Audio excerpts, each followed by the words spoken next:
Hey guys, I'm Dr. Mcfarland and welcome back to the channel. This is going to be more of a talking type video and no playing or really demonstrating anything. But I feel like this is something that I've been wanting to say for a while, and it may not be mind-blowing to some of you watching, but I think it is something very interesting that I see in the current modeling market, and you may benefit from just kind of getting my insight on what I see going on right now. So in the last year and a half, I've pretty much owned every single modeler you can get, minus a few of these smaller modelers that I won't name any names, but I kind of stick with the big hitters. I've been a headrush guy for a very, very long time, since 2017, and I have over 100 videos of headrush content on my YouTube channel alone, not even counting my website. So if you're interested in headrush, then go ahead and check that out. I have plenty of playlists and courses on my website for you to look into. And I've also owned the Quad Cortex, which I didn't really get on with all that much because the switches were way too close together. And there's some weird, not really buggy things, but just workflow things I wasn't quite fond of. So I probably kept that for about 3 or 4 months, and then I sold it off to the next willing buyer. You know, if you like the Quad Cortex, that's great. I think they just released a new update today, or maybe yesterday, as of January 4th. So they are working on things, and that's good for you Quad Cortex guys. I also have recently repurchased a Kemper stage because I just love the Kemper and I love really everything about it. The UI could be a little easier, but you know, I'm pretty good at learning things, and once you figure out where to push and turn and all that stuff, it's really not that hard. So, and there is an online manual that you can read if you want some light reading on a Friday night or whenever you like to read, maybe before bedtime, I don't know. I've also recently purchased a Helix floor. This is the platinum version that you can get from Sweetwater. Affiliate links are in the description if you want to buy anything through my affiliate links. Thank you. I really didn't need a Helix by any means, but I thought it was really cool that it was platinum and it could be a collector's item one day.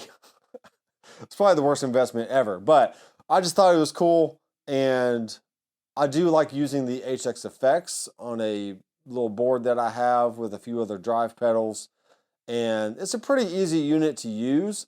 So I felt like my experience with Line 6 products in the past, really the last 20 years, I started way back with the DL4 delay pedal using the auto volume echo sound for my ambient swell patches. And ever since then, I've had to have some kind of Line 6 product to give me that swell type sound, just because I like it so much. So Line 6 is great for that fact, and they have a lot of great amps and effects going for them. So if you're a Helix user, awesome. I think you have a great unit, and you should get many, many years of use out of your Helix Stomp, Helix Native plugin, HX effects, whatever you use. And I've also recently got into the ToneMaster Pro. Now, I didn't really need another modeler because I was pretty happy with my headrush and a few other things that I've had kicking around, but I think the UI got me, the form factor got me. Everything about it was just really cool, the way you interacted with the knobs, and I just liked it. So I ordered it the day it came out, and I've been using it off and on ever since. Now, with so many modelers that I have here in the studio, I can't use just one all the time, so I kind of have to share my time with all the others equally, if you will. But yeah, the ToneMaster Pro is a great unit. And that leads me over to Fractal. Now, Fractal is pretty easy to use. The manual is actually written really well, and it's a great read. It's very easy to understand. There's really a lot of great videos on YouTube already about the Fractal stuff from Leon Todd, from Cooper Carter, and many, many others out there that do a good job at making videos about the Fractal options. And I've gone back and forth between different Fractal units. I've actually had 2 FM9s and I sold them both. Just because I don't tour, I don't play out anywhere. I really don't need all these modelers, but I like making videos on stuff. So I did trade my first FM9 for an Axe FX 3 rack unit. It is the Mark 1, it's not the Mark 2 or the turbo version.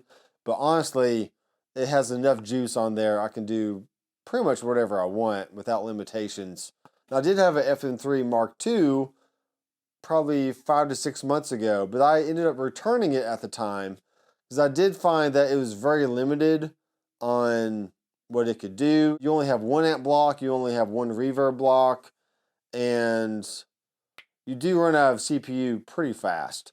But what that means is I take it as a personal challenge to maybe dive in a little bit deeper and utilize things like scene controllers and modifiers to choose 1 amp and then just adjust the gain or the input trim of that amplifier to give me different levels of gain for whatever I need. And if you're interested in seeing how I do that kind of stuff, you can watch the last few videos that I've made here on the Fractal FM3.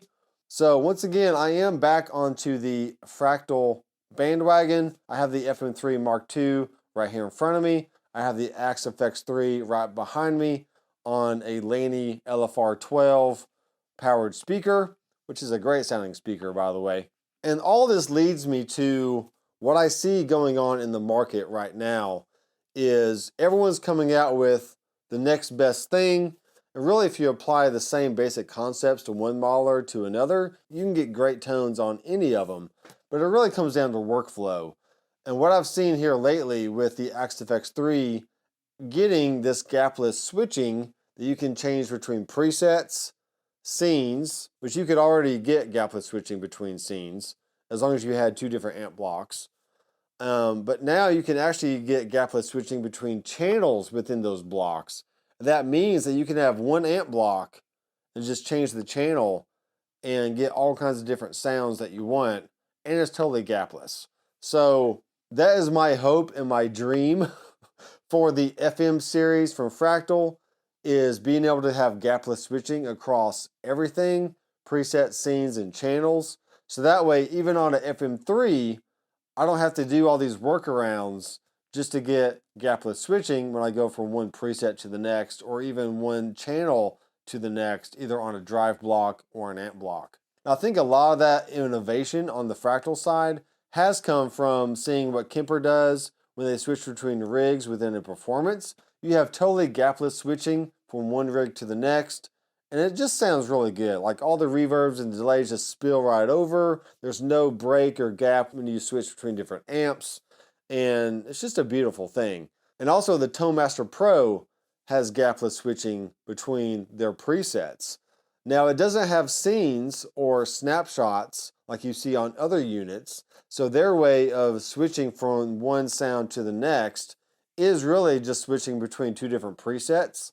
And since it has 8 cores of DSP under the hood, they allow you to have 1 preset called up, and then your second preset is just waiting in the wings with a DSP already allocated, so it doesn't have to worry about that gap when you switch from one preset to the next.